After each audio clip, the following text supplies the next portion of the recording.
Sadao est une plateforme d'auto-évaluation des compétences techniques à destination des étudiantes et des étudiants principalement, mais aussi du corps enseignant ou des designers qui tomberaient par hasard sur cette plateforme. L'idée, c'était de pouvoir laisser l'opportunité à des jeunes designers ou des designers confirmés de pouvoir venir auto-évaluer en fait leurs compétences. Le projet a démarré en octobre 2022 entre la aide et l'ECAL.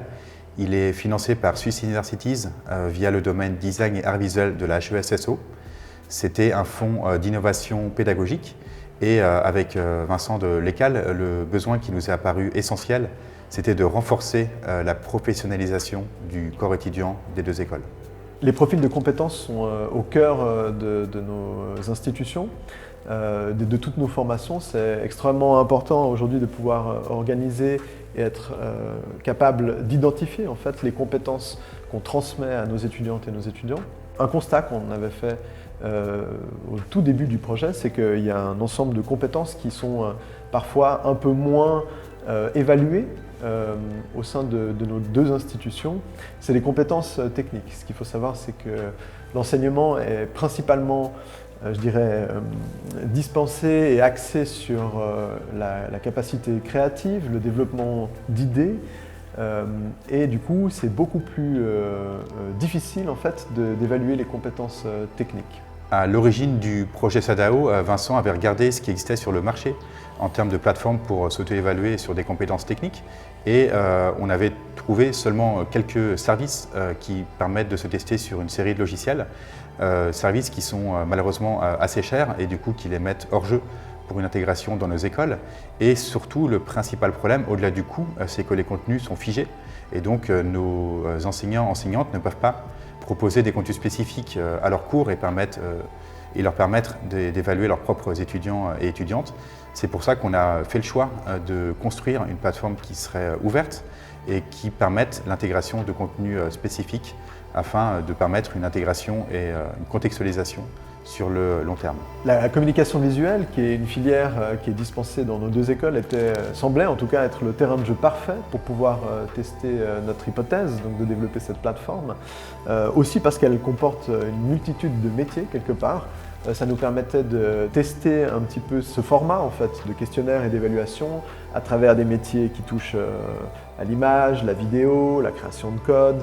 Et du coup, on a utilisé la communication visuelle comme première filière en fait, et aujourd'hui on est prêt évidemment à pouvoir intégrer d'autres filières en fonction des envies qu'auront les différentes écoles en art et design. L'appui de la plateforme sur des technologies et contenus libres de droit la rend non seulement très accessible dans nos écoles, mais c'est également une volonté de l'ouvrir à n'importe quel public extérieur à la aide et l'ECAL, ce qui n'aurait pas été possible si ça avait été payant. Et le fait que n'importe quel enseignant, enseignante puisse ajouter des contenus permet une souplesse très importante. Étant donné que les métiers de la création sont en perpétuelle évolution, aujourd'hui, par exemple avec l'intelligence artificielle, et cette polyvalence elle est absolument nécessaire si on veut rester à jour dans la pertinence de ce qu'on enseigne. Pour proposer une expérience utilisateur qui va permettre aux utilisateurs, aux utilisatrices de la plateforme de tester leurs compétences techniques, on a décidé de développer des challenges qui vont contenir une vingtaine, trentaine de questions, qui sont des questions non pas orientées sur un logiciel ou un outil précis, mais sur des questions techniques plus globales. On a fait appel à plusieurs expertes et experts en design qui ont participé à plusieurs workshops afin de générer des questions, d'amener leur savoir-faire sur ces compétences techniques et d'amener des ressources complémentaires à l'intégration d'éléments dans la plateforme. Afin d'évaluer l'expérience des utilisateurs-utilisatrices qui vont parcourir ces challenges, j'ai organisé en collaboration avec le psychologue Alexandre Saint-Gévin des tests utilisateurs qui nous ont permis d'évaluer l'estime de soi et la confiance en soi des personnes utilisant notre plateforme. Ces tests nous ont permis d'identifier que notre plateforme encourageait la confiance en soi. Malgré des lacunes techniques qui seraient identifiées, les personnes vont plutôt avoir de la motivation et pouvoir continuer leur apprentissage d'une manière motivante et non pas décourageante.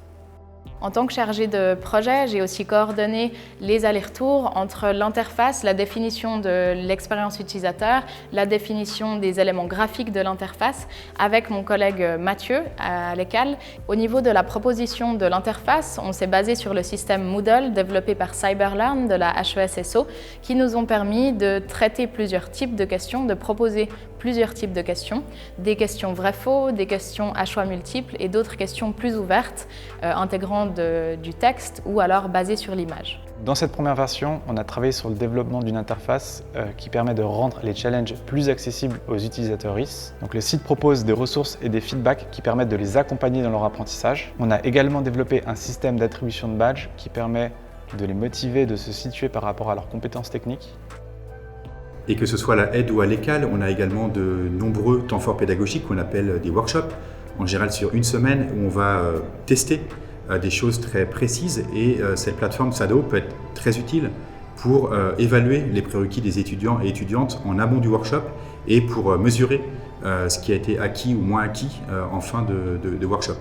Également, la plateforme pourrait servir à désengorger les pools et ateliers des deux écoles avec les répondants métiers afin que ces personnes puissent déléguer une partie de ce qui est enseigné sur cette plateforme.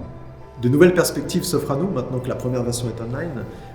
Une des choses qu'on aimerait faire rapidement avec Anthony, c'est de pouvoir analyser les résultats de tous ces premiers tests qui vont être faits sur la plateforme, ce qui va nous permettre de revenir vers la formation, de pouvoir faire des modifications, voire des ajouts au sein de nos deux écoles, et aussi de pouvoir renforcer la formation continue pour le corps professoral.